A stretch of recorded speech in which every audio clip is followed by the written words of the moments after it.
بسم الله الرحمن الرحیم. دا د 19مې سپارې پنځم درس دی او د شعرا سوره چې شپږشتمه سوره ده. تاسو کولی شئ چې د 4 نه تر 128 آیت ورسره قرآن کې ولولئ ترجمې سره چې بهتره پې پوه شئ. أعوذ بالله من الشيطان الرجيم.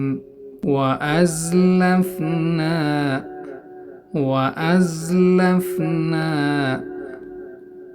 او نږدې کړل موږ فهو يشفين نو هغه روغوي ما وبرزت او ښکاره کړی شي فکوبکیبو مفهوم دی چې نو پړ مخ غورځول کیږي هغوی تالله قسم په الله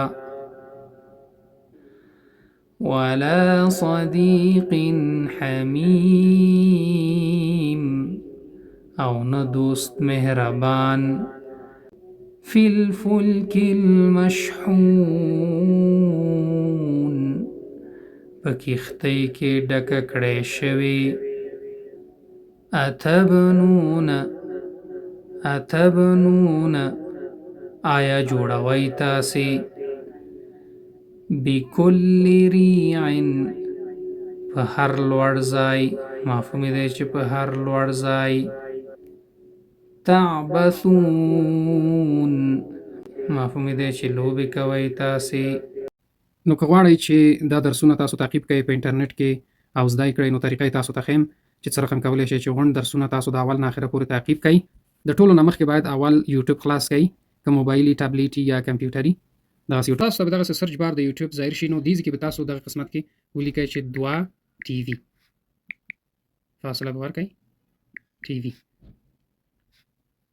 نو بیا به سرچ کړئ 2 ټي وي چې ولیکل سرچ نه بعد دغه تاسو ګورئ. زه به تاسو ته راښکم دا به تاسو سلیکټ کړئ، دا به تاسو اوکې کړئ. صحیح ده. دا هم چې اوکې که 2 ټي وي چینل تاسو ته خلاص شو. نو مهمترین بخش چې دی دغه دی سبسکرایب. د سبسکرایب بټن له به فشار ورکئ چې سبسکرایب شي. دغه دی سبسکرایب. دا اوس سبسکرایب شو. بعد د دې نه چې دا سبسکرایب هم که نو دا ډېر مهم ځکه دی سبسکرایب چې تاسو ته به همیشه د دې معلومات راځي. کومه ویډیو چې د درس باره کې راځي نو تاسو ته حتما معلومات راځي چې نوې ویډیو راغلې. تاسو کولی شئ خپل درسونه تعقیب کړئ. نو دې نه بعد به موږ پلی لیست سلیکټ کړو. پلی لیست هم چې انتخاب کړئ کې غونډ درسونه دي. پلی لیستونو کې غونډې سپارې شته، مثلا 14مه سپاره شوه، 15مه شوه، 14مه شوه، هره سپاره مثلا اول پورې 4مه سپاره شوه، دا د اول جز اوله سپاره. نو په طور مثال مثلا 11مه سپاره به زه انتخاب کړم. اوس دې کې چې دي دا درسونه دي، مثلا هر درس چې تاسو په کاري مثلا دویم درس دی، مثال دا دویم درس دی. اعوذ بالله من الشیطان الرجیم. دا د 11مه سپارې دویم درس دی او د سورۃ التوبه چې 9. نو دغه طریقه ده چې تاسو کولی شئ چې په اسانه طریقې سره دا درسونه پیدا کړئ او ادامه ورته ورکړئ.